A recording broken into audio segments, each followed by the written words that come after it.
현재 미분양이 증가하면서 미분양 할인 판매가 언제쯤 가능한가에 대한 내용들이 상당히 많습니다.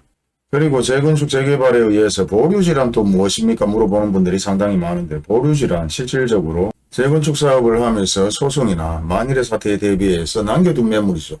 그리고 통상 약 1% 정도 남겨놓고 마지막에 공개 입찰로 분양을 하는데요. 실제 가격이 조금 저렴하다는 장점이 있지만 분위기가 좋아서 아파트 가격이 상승하면 다시 한번 시세나 분양가 이상으로 판매하는 경우도 종종 있습니다. 그리고 전국에서 광주나 대구 입주를 하지 못하는 아파트들이 증가하고 있다는 건데요. 결국은 입주율이 바닥이다. 예전 뉴스를 봤을 때는 입주가 80%다 90%다 그런 뉴스를 종종 봤을 거지만은 현재는 계속해서 입주율이 바닥으로 떨어지고 있다. 광주, 전남, 대구 마찬가지 전국 하위를 기록하고 있습니다. 또한 일부 미분양이 30% 40% 할인 판매에 대해서 물어보는 분들 계신데, 마찬가지 분양을 하고 남겨둔 매물들이 있죠. 공식적으로는 대부분 분양을 했어야 되는데 분위기가 좋았을 때 로얄층이나 중층, 소위 말해서 분양 시장이 좋으면 다시 한번 팔기 위해서 뒤로 꽁쳐놓은 매물이라고 생각하면 됩니다. 하지만 그런 매물 또한 지금은 많이 소진됐을 수도 있고 분위기가 좋지 못해서 풀지 않는 상황도 있습니다. 천세대에 약 10개, 20개, 30개가 나왔다면 얼마든지 40%, 50% 할인을 하고 자금 압박을 받는 입장에서 정리를 할 수 있는 매물, 그런 매물들이 오리지널 미분양입니다. 그리고 일반적으로 미분양은 실제 분양이 되지 않는 매물들, 하층, 중층, 상층 할 것 없이 전체적으로 일부 할인을 해서 파는 매물들이 통상적인 할인 판매의 일부 매물들이죠.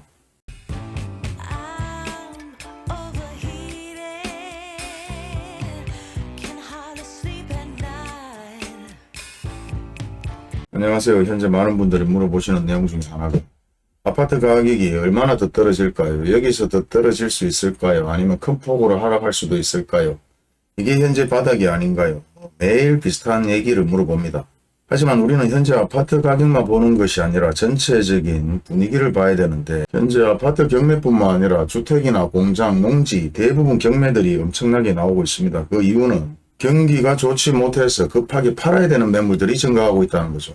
아파트 마찬가지 팔지 않고 평생 가지고 가면 굳이 현재 아파트 가격이 하락한다 폭락한다 아무런 의미가 없습니다. 하지만 경기가 좋지 못해서 경매로 넘어가거나 급하게 아파트를 팔아야 되거나 입주를 하지 못하는 아파트들, 그리고 잘못된 투자로 다시 한번 가지고 있는 아파트를 팔거나 주택을 팔거나 부동산을 팔아야 되는 상황들이 증가하는 겁니다. 쉽게 얘기한다면 프리미엄이 붙어있는 아파트들이 마이너스 프리미엄으로 전환하는 이유가 급하게 팔아야 되는데 팔지 못하는 상황들이 벌어지고, 돈을 빌려서 아파트 투자를 했거나 부동산 투자를 했는데 돈을 갚아야 되는 상황이 벌어지거나 물건값을 줘야 되거나 다양한 사례들은 흘러 넘칩니다. 단지 예전과 지금이 많이 틀린 이유는 2007, 8년도에는 일반 서민들이 이 정도로 투자를 많이 안 했는데 현재 대부분 투자했는 것들이 물려있거나 급하게 팔아야 되거나 금리가 높아서 결국은 견디지 못하는 상황들이 발생되는 것이죠. 그리고 우리가 아파트 가격이 하락한다 하더라도 전체적으로 아파트 가격이 하락하는 것이 아니라 급매물들이 나오면서 그 급매물들이 팔리고 그게 시세가 되는 것이며, 그보다 더 비싼 가격으로 아파트를 구입하지 않으려고 하기 때문에 결국 팔려고 내놓은 매물들은 그 시세에 준해서 팔리기 때문에 그게 부동산 가격이 되는 것입니다. 그리고 평생 팔지 않겠다는 생각으로 5년이나 10년, 15년 뒤에는 다시 한번 부동산 가격이나 아파트 가격이 상승해 있겠죠. 하지만 급하게 팔아야 되는 매물 때문에 시세가 예전보다 떨어지는 상황이 발생되는 것이고, 아파트가 분양되지 않기 때문에 할인 분양을 하는 상황이 시세가 되는 것입니다. 소위 말해서 급매물이나 미분양 할인 판매로 나오는 매물들, 현재 시세보다 저렴하게 나온 매물들을 구입하면 되는 것이죠. 아파트 가격이 전체적으로 폭락이다 하락이다 그런 얘기를 하는 것은 아닙니다. 누군가 팔아야 되는데 현 시세에 팔리지 않기 때문에 금액을 계속 내리는 것이고, 예전 프리미엄을 받고 아파트를 구입하려고 했던 분들, 그리고 분양권을 구입했는 분들, 프리미엄으로 안 팔리니까 손해보고 마이너스 프리미엄을 얹어서 그렇게 파는 거죠. 소위 말해서 마이너스 프리미엄이 가격을 다운한다고 생각하시면 됩니다. 빙빙 둘려서 너무 어렵게 생각하는 분들이 계신데 생각해보면 아주 쉽습니다. 그렇기 때문에 아파트만 보지 마시고 전체적인 경기나 현재 흘러가는 동향이 중요하다, 그렇게 얘기를 드리는 것이고, 현 상황인 경기가 아주 좋지 못하기 때문에 계속해서 그런 급매물들이 나오고 있는 것입니다.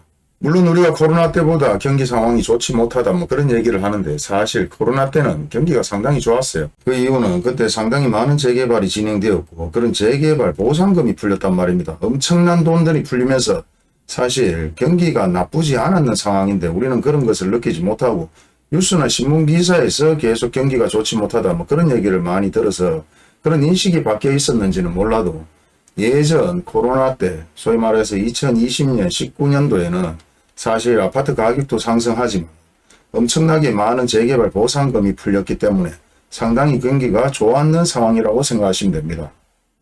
단지 요식업을 했던 분들이 가장 피해를 많이 받는 거죠. 그러면서 배달 라이더들이 사실 돈을 좀 벌었는데요. 뭐 한 달에 500에서 1000만 원까지 벌었다고 합니다. 그리고 장사만 하는 분들 그리고 회사에만 있는 분들을 제외한 나머지 자영업자분들이 시내를 다녀보시거나 주변을 다녀보시면 신축 아파트는 말할 것도 없이 곳곳에 상가 임대라는 현수막이 엄청나게 많이 붙어 있습니다. 그 정도로 상가 임대가 제대로 나가지 않는다는 것은 장사를 하려고 하는 사람들이 없다. 장사를 하려고 하는 사람들이 없는 곳은 대부분 기존 장사를 했던 분들이 망했거나 새롭게 장사를 하려고 해도 엄두가 나지 못해서 상가 임대가 나가지 않는 것이고 아파트 임대나 주택 임대, 원룸 임대가 나가지 않는 것은 그만큼 수요가 없다는 것인데 예전에는 사실 엄청난 수요가 있었지만 지금은 상가 임대, 아파트 임대, 원룸 임대까지 수요가 부족하다는 것입니다. 그런데 왜 수요가 부족할까요? 예전에 엄청나게 많은 재개발로 인해서 아파트나 빌라나 아니면 원룸 건물이 엄청나게 철거가 되었다면 그곳에 살고 있는 사람들이 또 한 번 아파트를 구입하거나 임대를 얻어서 살아야 되는데 그런 사람들은 실제 지금 벌써 다 구입을 해서 살고 있기 때문입니다. 또 한 번 아파트를 구입했는 분들은 신축되는 아파트들이 완공되면 또 그쪽으로 몰릴 것이고 계속해서 대구 자체 인구가 유입되지 않는다면 공실은 증가할 수 있다. 아파트 마찬가지 지금 신축 아파트 32세평의 가격이 80, 90, 100만 원이면 충분히 신축 아파트를 임대할 수 있습니다. 통상 보증금 1000만 원, 2000만 원에 80에서 100만 원 정도. 보통 예전이면 이런 금액들은 구축 아파트 구입하기도 조금 버거웠던 금액인데 지금은 신축 아파트를 80만 원에서 100만 원에 구입할 수 있고 투룸, 쓰리룸 가격이 예전에 7, 80이었습니다. 지금 40에서 50만 원대에서도 구입을 할 수가 있습니다. 사실 이렇게 말로 형언할 수 없을 만큼 지금 경기는 처참한 상황이고 공무원 회사원을 제외한 나머지 대부분 장사를 하는 분들이 현재 경기가 상당히 안 좋다고 얘기를 하는데요. 예전 경기가 좋았을 때도 뭐 그리 좋다고 느끼지 못했거나 좋다고 생각하는 사람들은 없었습니다. 하지만 좋지 못했을 때에 가장 피부로 실감적으로 느끼고 있을 텐데요. 이와 같은 상황들이 계속된다면 계속해서 급매물들은 증가할 수 있고 그런 급매물들은 결국은 가격 하락 요인이 되겠습니다. 아무튼 현 상황에서 금리가 하락한다면 나름대로 숨은 실수가 있겠지만 돈이 풀리지 않는다면 다시 한번 부동산 가격 상승은 어렵지 않을까. 또한 경기 회복이 되지 않는다면 더욱더 부동산 가격은 하락할 수밖에 없을 것이라는 게 저의 논리입니다. 뭐 하나부터 열까지 설명한다면 장시간 얘기를 해야 되겠지만은 간단하게 설명한다면 이런 논리로 급매물들이 계속해서 증가하고 미분양 아파트가 증가하면서 할인 분양 아파트가 증가할 것이고 그런 시기에 급매물 아파트나 부동산을 구입하는 게 지금 이 영상을 보는 분들의 기회이자 계획이 되지 않을까 그렇게 생각합니다. 그리고 매물이 많이 증가했다 안 했다는 결국은 부동산에서 계속해서 광고를 내느냐 안 내느냐 그런 통계를 가지고 매물이 증가했다 안 했다를 확인할 수 있기 때문에 매물 증가 데이터는 큰 의미가 없을 것이고 현재 얼마나 하락해서 거래가 되는지 그 데이터가 중요하다고 생각을 합니다. 짧은 영상이지만 그나마 도움이 좀 되셨으면 합니다. 감사합니다.